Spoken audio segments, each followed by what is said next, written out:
Well, we actually have obtained new movement records, GPS data. Our Jared Eggleston and Skylar Henry down in Mississippi obtained this from a Mississippi entity, and it actually shows exactly where the boat left from when it arrived at Horn Island. You're seeing, as that scrolls down on your screen there, you're seeing that July 4th, that tracking movement, the vessel reaching Horn Island around 11:14 a.m. And then we also see when the boat left. Now, as we've been reporting, Nolan Wells was not on that boat, although Yeah. his keys and phone were. And 4 times that night, a boat moved. 4 separate positions, logged automatically by state tracking equipment, showing exactly where it went after leaving Horn Island. Nolan Wells was not on board for a single one of those movements. He should have been. 2 people were with him in his final confirmed minutes on that island. Both have since given investigators an account of what he said before he disappeared. The 2 accounts do not match. One says he planned to leave with the group. The other says he chose to stay behind entirely on his own. Somebody in this story is remembering it wrong, and nobody with the authority to sort out which one has done so yet. Here is what isn't in dispute. Nolan Wells was 18 years old. On the 4th of July, he took a boat trip with a group of friends to Horn Island, a remote barrier island off the Mississippi coast. 2 days later, he was found dead in the water just offshore. Everything else, how he ended up alone there and what happened to him in the hours afterward, is still being pieced together from conflicting statements, tracked data, and new evidence that keeps surfacing weeks after his death. This case involves the death of a young man, so if that's heavy for you tonight, please take care of yourself as we go. If you're new here, this is Cat Crime Trending, and we cover cases like this one the way they deserve to be covered, with confirmed facts, not whatever version spreads fastest online. Subscribe if you want every verified update on this case the moment it's confirmed, and tell us in the comments where you're watching from tonight. So which version is actually true? Did Nolan Wells fully intend to come home that afternoon, or did he choose to stay behind on an island his friends were about to leave without him? Before any of this ever became a national story, Nolan Wells was simply an 18-year-old from Ocean Springs, Mississippi. He'd graduated from Ocean Springs High School the year before, where he played multiple sports and had gone on to play football at Southwest Mississippi Community College. Those who knew him well described him as an athlete, a dependable teammate, and a young man just starting the next chapter of his life. On the morning of July 4th, Nolan joined a small group of 3 friends for a boat trip to Horn Island, a remote barrier island roughly 10 miles off the Mississippi coast, accessible only by water. According to GPS data later obtained by CBS News from the Mississippi Department of Marine Resources, the vessel left its dock at 9:56 in the morning. Entity, By and it 11:14, actually it had shows reached Horn exactly Island, where having the covered that boat stretch of left open water in just from over an hour. when it This wasn't an arrived at unusual Horn outing. Island. Along that same stretch of Gulf Coast, boats loaded with holiday crowds were making the same trip that morning, all heading toward the same stretch of sand to celebrate the 4th of July, the way people there do every single year. For several hours afterward, the group stayed together on the island. There's no need to fully reconstruct that afternoon, because most of it isn't in dispute. It was a holiday. It was hot. There were people everywhere. Nolan spent the day with his friends, the way anyone would expect on a trip like this one. What matters most is what happened as the day started winding down. According to attorney Ben Crump's office, Nolan was last confirmed seen on the island around 3 o'clock that afternoon. At some point after that, in the final stretch of hours before his friend's boat left the island, Nolan had a brief conversation with someone else who was also on the island that day. A conversation that would go on to define everything about how this case has unfolded since. It came down to a simple question. Was he staying or was he leaving with the group? What he actually said in that conversation is where 2 different people, both of whom were there that afternoon, start telling 2 very different stories about his final hours. 2 accounts exist of that final conversation, and they cannot both be right. According to attorney Ben Crump, one young woman, identified publicly only as Katie, told investigators that Nolan said he was heading back to rejoin his friends and get on their boat before it left the island. According to the 3 friends Nolan had spent the day with, he told them the opposite, that he wanted to stay behind and continue talking with Katie, entirely of his own choice. One version has Nolan planning to come home. The other has him choosing to stay. Both cannot be true. Katie's account has stayed consistent since she first gave it, according to Crump's office. It's worth noting who's actually behind it. A relative of Katie's, a woman named Gracie McCormack, posted publicly on Facebook to correct a rumor that had started spreading the same night Nolan went missing, the false claim that Katie herself couldn't be found either. That rumor wasn't true. Katie had left the island safely on a separate boat and was reachable the entire time. McCormack's post confirmed that, while also confirming that Katie had spent time with Nolan that afternoon before the two of them parted ways. The Friends version comes with its own public defender. Jackson County Chancery Judge Ashley Cole, whose own family includes one of the three friends who made the trip, went public specifically to stand behind her family member's account, stating that Nolan chose to remain on the island before the group's boat ever left without him. A third voice adds another layer. Javon Williams, described as Nolan's best friend, told the Biloxi Sun-Herald he last saw Nolan sometime after 4 o'clock, hanging out with Katie and the rest of the group. Williams also said both Nolan and Katie had left their phones behind on the boat, a detail that becomes significant later when nobody could immediately reach either one of them. Here's why this single contradiction carries so much weight. If Katie's version holds up, something changed between what Nolan told her and what actually happened next, something nobody has explained.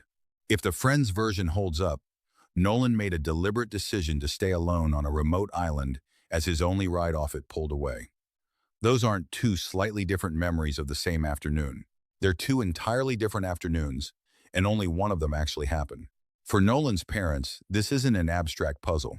Christine Wansley, his mother, described her state of mind just days after his body was found in an interview with Roland Martin, saying she was still grieving and trying to protect her family's peace.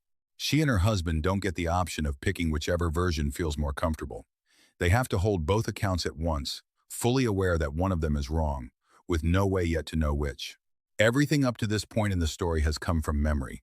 Statements, recollections, versions of events reconstructed by people who were there and are now being asked to explain themselves weeks later. What comes next isn't memory. It's audio, and it wasn't public until this week. A recording has surfaced from a call made to a private towing company, placed by someone on the boat Nolan's friends used to leave Horn Island. The vessel's operator can be heard telling the dispatcher the boat's bilge pump had stopped working. He says they're at the west tip of Horn Island, that the boat is taking on water, and asks for help getting out there. Dispatch asks whether everyone still aboard is safe. The operator confirms they are, that everybody is accounted for. Sit with the timing of that call for a second, because it changes how the rest of this story has to be read. According to GPS data from the Mississippi Department of Marine Resources, the boat left Horn Island at 4:31 in the afternoon. Nolan was not on it. Somewhere in the minutes that followed, out on the open water, with Nolan already left behind on the island, that same boat started taking on water badly enough that its own operator felt the need to call for a tow. Records show it was towed roughly 3 miles before it began running normally again, then finally made it back to its original departure dock at 5:44 that evening. This doesn't resolve anything about the contradiction between Katie's account and the friend's account. It doesn't tell us who's remembering that final conversation correctly. What it does is force a correction to the picture almost everyone following this case has been working from. The group Nolan spent his day with wasn't simply heading home when they left him behind. By their own account, in their own words to a dispatcher, they were dealing with a boat that was sinking. At roughly the same moment, Nolan was alone on a barrier island with no way to reach anyone. That's not a detail that excuses anything or explains anything on its own, but it adds a real documented complication to a day that already had too many unanswered questions in it, and it's exactly the kind of detail that didn't exist in this story a week ago. This case is still developing in real time, with genuinely new evidence surfacing on a near-weekly basis. If you want to be here the moment the next piece drops, not days later once it's already been picked apart and distorted online, subscribe right now. We're not interested in getting there first. We're interested in getting there accurate, and we'd rather have you with us for that.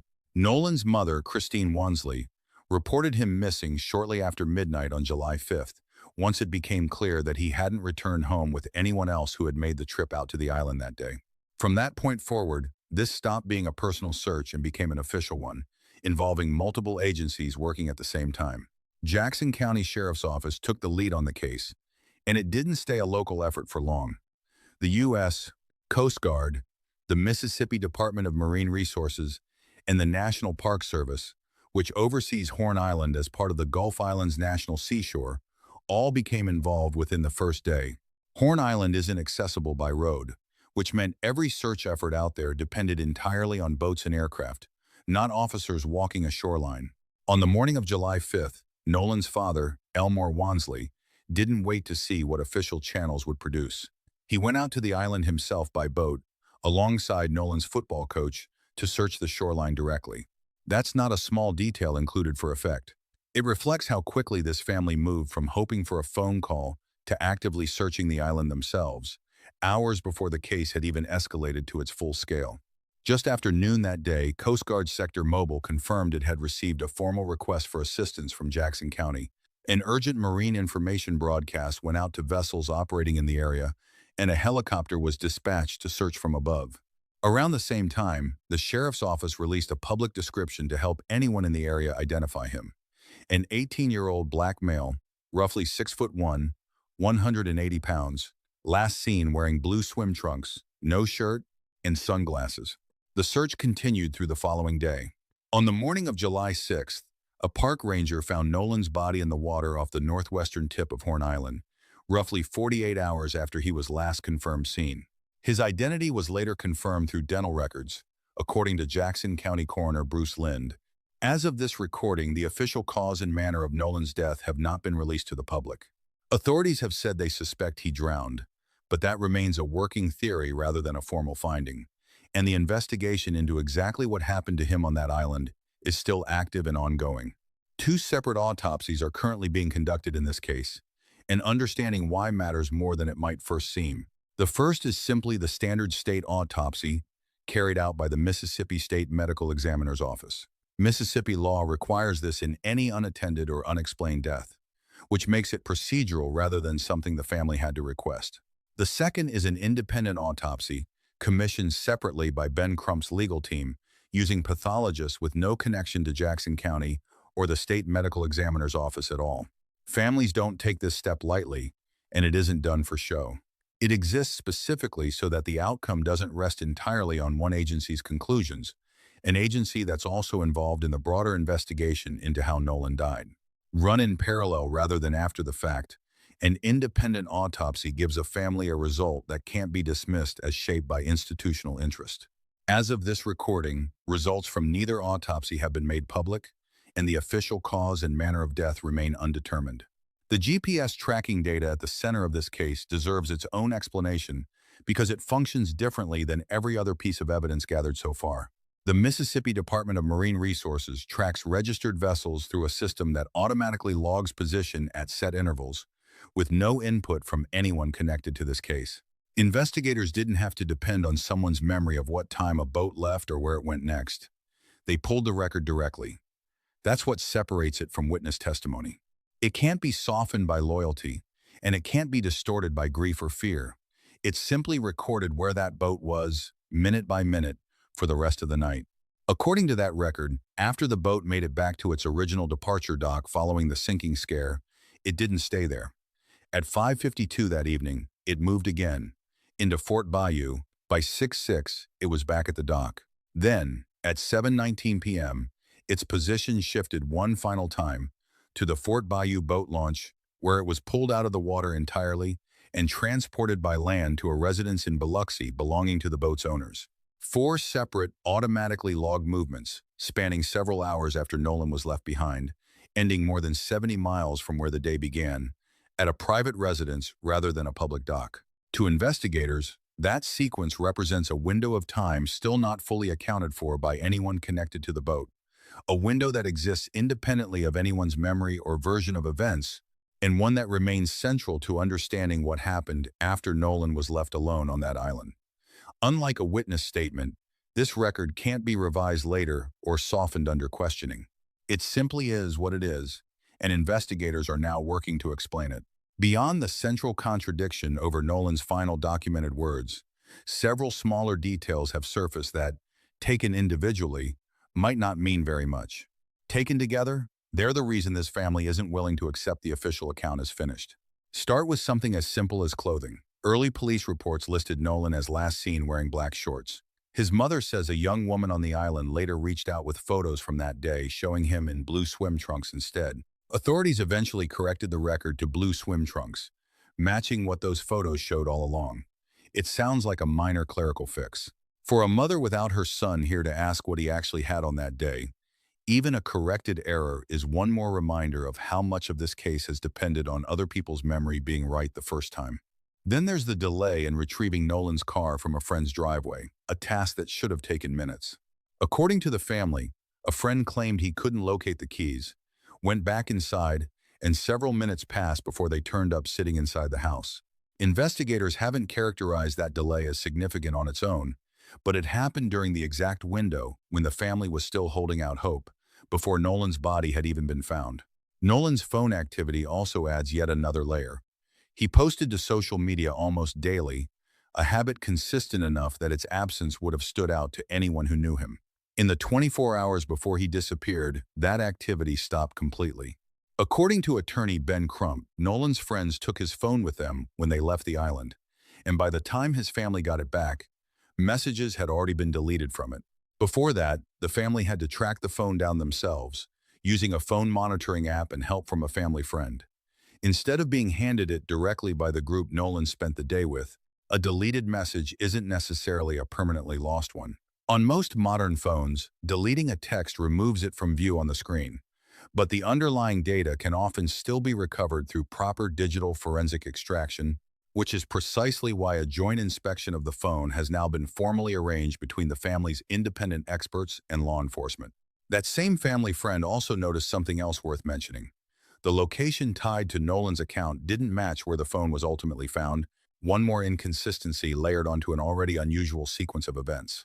None of these details alone prove what actually happened to Nolan Wells. But stacked together, a mismatched clothing description, missing keys, a phone gone silent, a location mismatch, and messages that had to be recovered rather than handed over, they form the exact pattern that keeps this family from calling the case closed. On July 15th, Nolan's parents finally sat down face-to-face with Jackson County District Attorney Angel Myers McElrath, their first direct meeting with her office since their son's body had been found. Attorney Ben Crump publicly described the meeting afterward as respectful. Out of it came a very specific procedural commitment. Once the sheriff's office finishes its investigation, the findings go to a grand jury. That phrase carries more weight in most people's minds than it actually holds, so it's worth being precise about what it does and doesn't mean. A grand jury referral is not a verdict. It is not a formal accusation against any one person. It does not mean charges have been filed, and it does not mean investigators have already concluded a crime took place. In Jackson County, convening a grand jury is standard procedure for most unnatural or suspicious deaths, not a signal that anyone in law enforcement believes foul play occurred. That process doesn't even begin until the Jackson County Sheriff's Office formally closes out its own investigation, which, as of this recording, it still hasn't.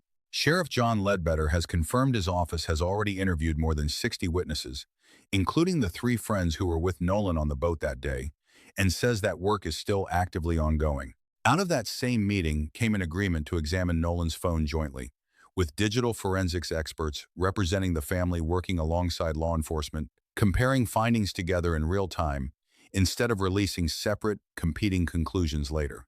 Given the family's claim that messages had already been deleted by the time they got the phone back, a joint inspection matters in a very specific and practical way. It means neither side controls what gets reported afterward, and it removes the possibility of one party's forensic findings simply being taken on faith by the other, without any independent check. As for the FBI, a claim spread widely online suggesting the Bureau had effectively taken over the entire investigation. That's not accurate. The FBI's own statement describes its involvement as assistance with specific elements of the case, centered on threats made against individuals connected to the investigation that crossed state lines, which brought them under federal jurisdiction in the first place. Separately, Sheriff Ledbetter has said the FBI is also helping examine digital evidence already collected, calling that kind of partnership fairly routine given that Horn Island itself sits on federal land. Either way, the Jackson County Sheriff's Office has remained the clear lead agency from the very first search onward.